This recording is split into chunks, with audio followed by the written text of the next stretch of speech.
Rule number 1. For walking in the forest. Never, I repeat, never walk alone. Rule number 2. Seek shelter before the sun sets. Never walk when it's dark. Rule number 3. Always carry a weapon and a source of steady light. Hey, what you're doing? Don't walk alone. That's the first rule. You're putting yourself in danger. Oh, those voices around us.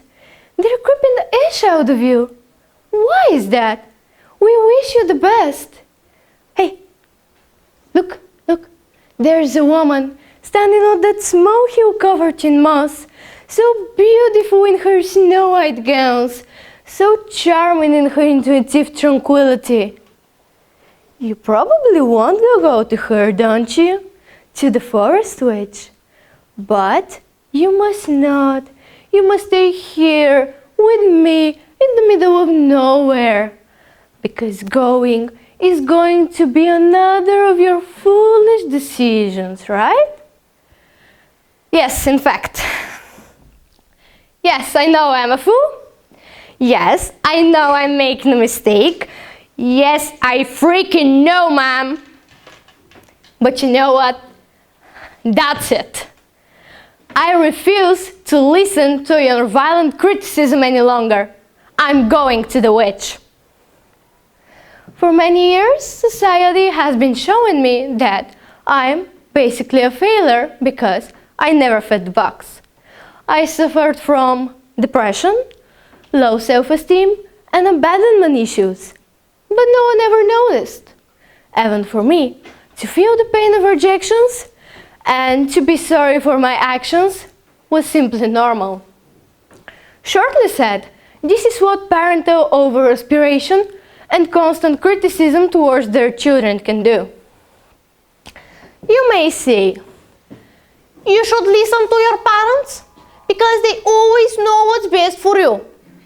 But I'll share a secret with you. My individualism was not the problem. The problem was that society, and in particular my family, wanted me to grow in a particular way. They never took, I don't want to, or I'm not ready for an answer. Today, I'm here to open the door of the witch's hut and take you on an adventure. Exploring the hut, we'll understand how this parental behavior can affect the child's mental health and ambitions. First, by taking a sip of the witch brew, we'll open our eyes for the damage the parental over-aspiration causes. Then, by diving in her closet with magical remedies, we'll search for a way to heal our motivation wounds.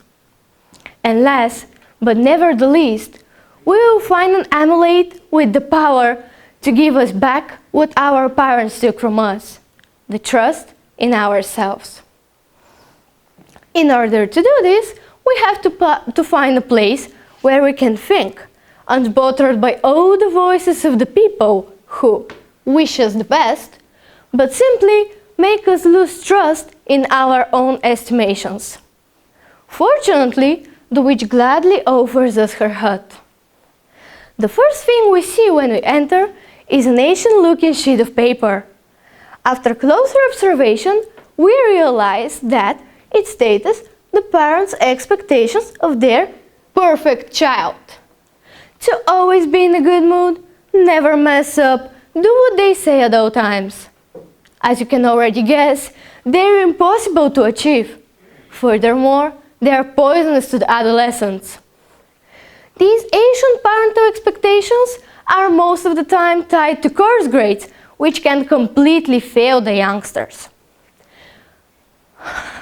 Extensive research has demonstrated the correlation between the parental aspiration and the children's performance in school.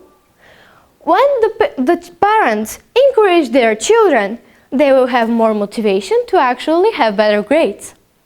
However, little to no attention has been paid to the negative influence of abnormally high parental expectations. Adolescence is a highly significant period in which the children experience physical, social, and psychological changes.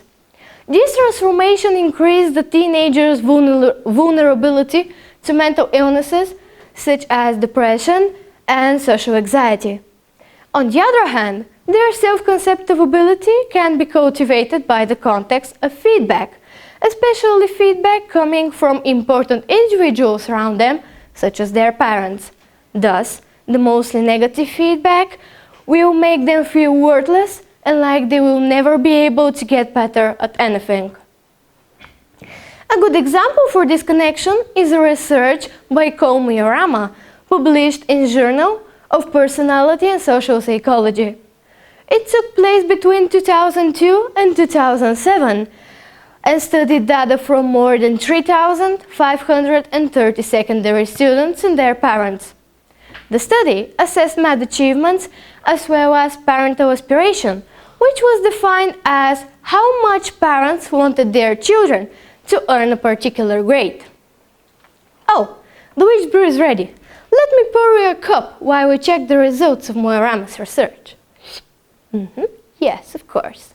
Nearly 80% of the children whose parents gave them mostly negative feedback had low achievements, more than half of which showed symptoms of depression due to the lack of motivation. Directly proportional to this, more than 90% of the supported and admired for their achievements children had better motivation and were in a better mood. These children have better chances of graduating with higher grades, going to university, and being more successful in the future. Every parent's dream, right? A dream, the chasing of which can lead to the complete opposite effect. Let me say out loud the question you all probably have in your heads.